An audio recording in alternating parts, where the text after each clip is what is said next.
It's one of the most exhausting places a person can live, but we're living through it.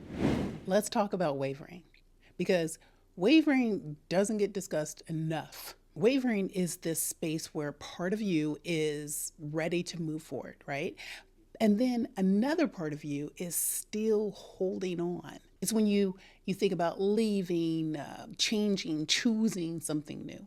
But you keep one foot planted in what you already know. And on the surface, it can feel like you're being responsible and it feels thoughtful. And it feels like you're giving yourself some time.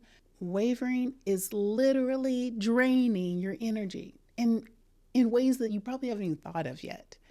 And here's why.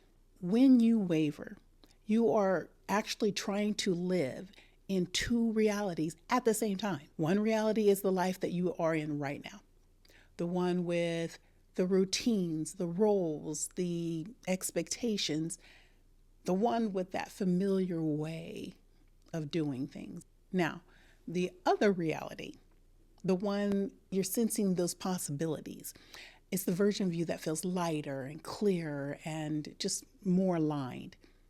And every single day you spend wavering, you are feeding into both. You're imagining the future while still performing this present version of yourself, right? And you're emotionally preparing to move on at the same time while you're showing up as if nothing has changed. And what happens is this is splitting the cost of your energy. And that's why wavering is so tiring. Now, you might think, I'm so weak or I'm so indecisive. But truly, believe me when I tell you this, you're not. It's because your attention, your emotions, and your identity, they're divided. And you never fully experience the life you're in because part of you is already somewhere else. And you never fully experience the life that you want because you haven't committed to it yet. So, this is where you live in this constant in between. You're half present and then half becoming. And then nothing gets your full attention, gets all of you.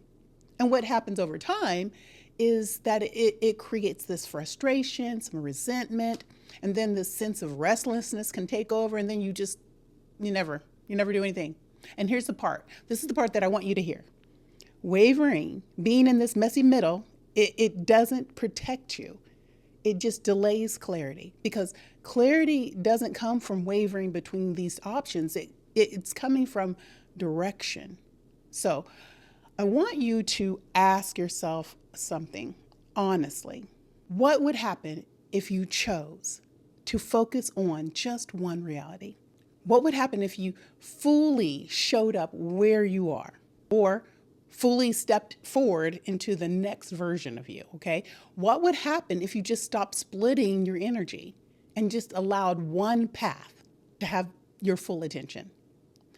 I think that you might be surprised about how much lighter that you would feel because commitment, it doesn't trap you. It frees up this energy and it allows like your entire nervous system to settle down, your mind to get quiet, and then your body to stop bracing for something. And then once your energy is no longer divided, then things begin to move because you are finally giving one direction your whole self. Now, if you're wavering right now, this is your invitation to just notice.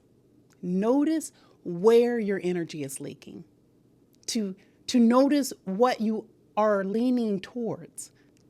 I want you to notice what keeps calling you back again and again and again. And consider what might change if you just stopped living in two worlds and just allow yourself to enter just one. Okay, so if this conversation resonated with you, just take a second, like the video, subscribe to this channel, because this channel is for women navigating these in-between moments. And we do it with honesty, clarity, and some grounded support, okay? So we'll keep walking this together. Until next time, bye.